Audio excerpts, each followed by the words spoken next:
Haleluya, puji Tuhan. Kembali lagi kita jumpa dalam program pelayanan merenungkan kebenaran firman Tuhan. Puji Tuhan, dan kali ini kita akan merenungkan kebenaran firman Tuhan yang terambil dalam surat Paulus kepada jemaat di Roma pasal yang ke-12. Roma pasal yang ke-12 ayat 11 berkata demikian. Janganlah hendaknya kerajinanmu kendor, biarlah rohmu menyala-nyala dan layanilah Tuhan. Nah, mari kita akan melihat kebenaran firman Tuhan ini. Dari ayat ini, saya akan menyoroti dua kata dalam ayat ini, yaitu soal kerajinan dan kendor. Ada makna-makna yang indah yang terkandung dalam kedua kata ini untuk kita renungkan bersama, dan ini menjadi sebuah kebenaran-kebenaran di dalam kehidupan kita. Nah, saudara, berbicara soal kerajinan tentu sebuah hal yang disenangi oleh manusia. Ya. Jika kita mendengar seseorang itu adalah orang yang rajin, tentu kita mengapresiasi orang itu, ya. Dan kalau kita mempelajari, ya, orang-orang yang sukses itu adalah orang-orang yang rajin. Nah, kalau di dalam dunia sekuler, ya, kerajinan itu dibutuhkan, diperlukan untuk mencapai kesuksesan hidup. Kalau orang yang rajin bekerja, orang yang rajin berusaha, tentu dia akan mengalami sebuah keberhasilan. Nah, sebenarnya apa itu kerajinan atau apa itu kata rajin, saudara? Saya memberikan catatan seperti ini, ya. Kalau kata rajin ini tentu kita mengetahui bersama lawan katanya yaitu malas. Nah, kata malas ini adalah sebuah kata yang mengandung makna keengganan, ya. Artinya keengganan untuk melakukan sesuatu. Seringkali kalau kita melihat orang-orang yang malas itu orang yang ya mungkin tidak punya pekerjaan, tidak mau mengerjakan sesuatu. Mungkin kalaupun dia mengerjakan itu hanya sebatas dengan paksaan saja, ya. Hanya terpaksa untuk dia bekerja. Karena sebenarnya dia tidak mau untuk bekerja. Itu orang yang malas.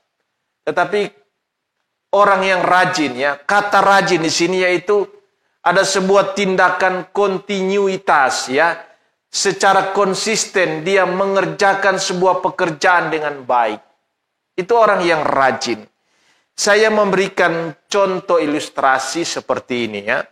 Misalkan saja si A adalah seorang pekerja yang rajin, ya, di mana dia selalu datang tepat waktu. Kalau dia seorang pekerja kantoran, dia selalu datang tepat waktu.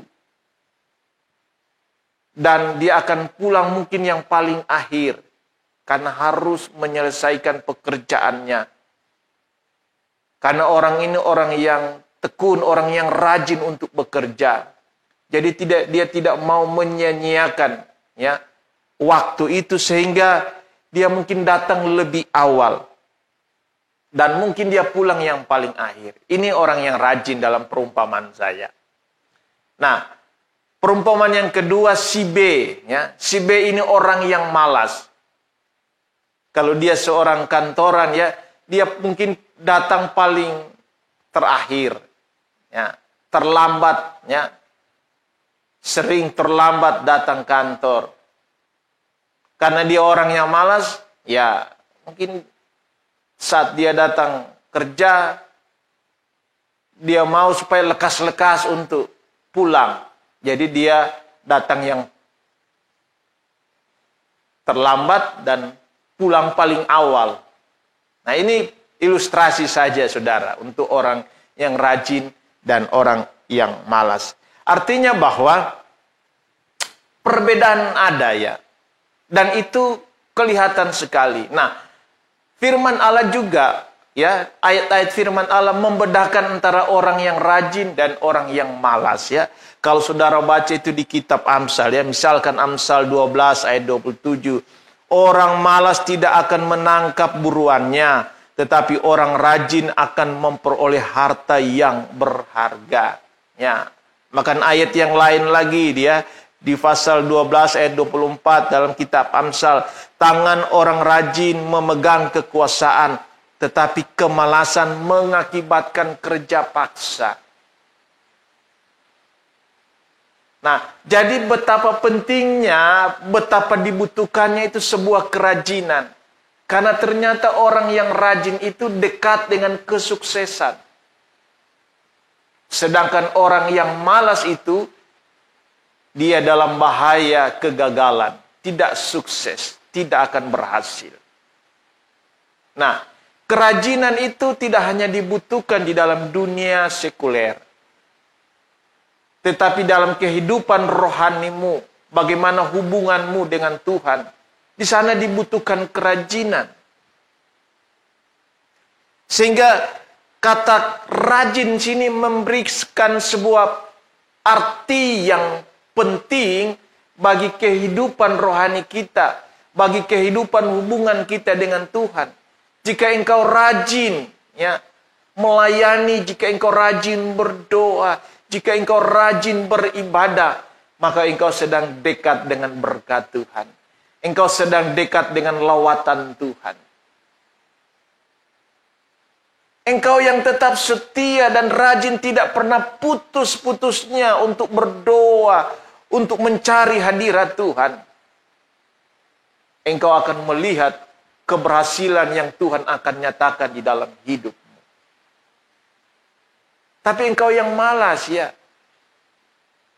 Jangankan beribadah, jangankan mau melayani. Doa saja pribadi, bangun tidur, malas untuk berdoa. Mau tidur juga, kan ini doa rutin saudara. Biasanya kan orang kalau bangun pagi, doa dulu, sebelum tidur doa dulu. Doa rutin saja ini malas untuk dilakukan. Apalagi mau berlanjut di hal yang lebih daripada itu. Mau beribadah, mau melayani di gereja misalkan, dalam pelayanan-pelayanan yang lain. Bagaimana kita akan merasakan lawatan Tuhan, berkat Tuhan. Jadi ini ya, akan sangat berbeda ya, orang yang rajin dengan orang yang malas di hadapan Tuhan. Nah ini, kerajinan ini sesuatu hal yang sangat memberi dampak positif yang baik. Ada dampak-dampak yang indah yang akan kita peroleh dengan kita rajin dan rajin. Ya, beribadah, rajin untuk melayani, rajin berdoa, rajin membaca dan merenungkan firman Tuhan. Ya. Kemudian yang berikutnya dari ayat ini, saya menyoroti kata kendor. Saya memberi catatan begini ya. Kalau dalam bahasa Yunani, kata kendor itu artinya oknairos. Dalam bahasa Yunani, kata yang digunakan untuk kata kendor, oknairos. Artinya, saya memberikan dua pengertian dari kata ini. Yang pertama secara kuantitas. Kendor itu artinya melambat. Ya. Melambat. Atau pengertian lain lagi bisa menunda, delay. Jadi kalau kerajinan itu kendor, itu artinya dia mulai melambat. Melambat. Di mana dia yang rajin untuk ibadah, rajin untuk melayani, dia mulai batasi. Ya, misalkan saja tiap minggu dia rajin beribadah. Dia mulai batasi, ya mungkin 2 minggu sekali lah. saya ke gereja. 2 minggu sekali lah saya melayani. Terus melambat. 3 minggu sekali lah saya ke gereja. 3 minggu sekali lah saya melayani. Bahkan mungkin saja ada tugas-tugas pelayanan. Karena kerajinan ini mulai kendor. Dia mulai tunda. Nanti sajalah minggu berikut. Saya mengambil bagian dalam pelayanan. Tunda, dan tunda. Dan ini proses melambat ini terus.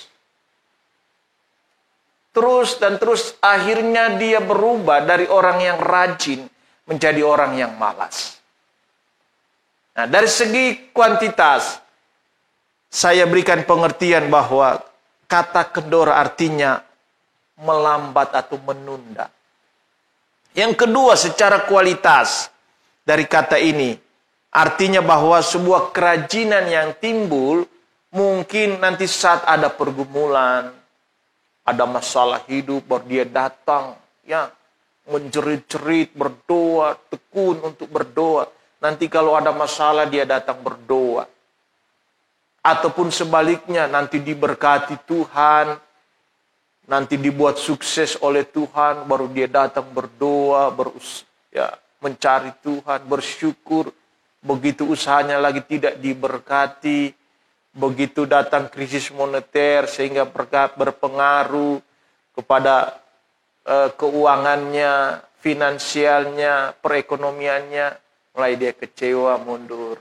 Atau sebaliknya, nanti ada masalah, persoalan, baru dia datang pada Tuhan, meminta pertolongan Tuhan. Begitu Tuhan bukakan jalan atas pergumulan, persoalan dia mulai lupa Tuhan, tidak lagi setia, tidak lagi rajin untuk berdoa. Nah, ini kerajinan yang kendor. Baik secara kuantitas maupun kualitas.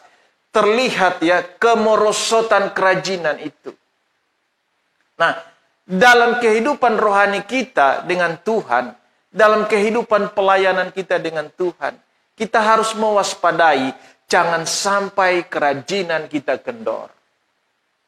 Engkau yang sudah rajin melayani Tuhan, engkau yang sudah rajin beribadah kepada Tuhan, setia mencari Tuhan, engkau harus tetap pertahankan ini. Jangan sampai kerajinan ini kendor, karena sangat berbahaya jika kerajinan kita mulai kendor. Ada dampak-dampak yang tidak baik yang akan kita alami. Dan itu pengaruh. Sebagaimana awal tadi saya sudah katakan orang yang rajin itu orang yang dekat dengan kesuksesan. Tetapi orang yang malas sebagai akibat dari kerajinannya yang merosot, itu sedang diambang kegagalan. Dia tidak akan mengalami namanya kesuksesan. Nah, mari saudara, lewat renungan kebenaran firman Tuhan ini, jangan sampai kerajinannya kita kendor. Bagaimana cara supaya kerajinan kita tidak kendor? Firman Tuhan dalam ayat tadi yang kita sudah baca, yaitu biarlah rohmu menyala-nyala. Biarlah rohmu menyala-nyala. Peliharalah semangat itu di dalam hidupmu. Tetap bersuka cita. Orang yang bersemangat itu akan menghasilkan sebuah tindakan di mana dia tetap terus konsisten untuk rajin berdoa, rajin beribadah, rajin melayani. Kan ada sebuah semangat yang menyala-nyala. Paulus menggambarkan seperti roh yang menyala-nyala. Marilah peliharalah ini saudara. Di dalam kehidupan kita sebagai orang-orang percaya. Maka saudara akan melihat berkat Tuhan melimpah atas kehidupanmu. Puji Tuhan. Demikianlah renungan kebenaran firman Tuhan. Saya percaya memberkati setiap mereka yang menyaksikan konten video ini. Tuhan Yesus memberkati kita semua. Puji Tuhan. Haleluya. Amin.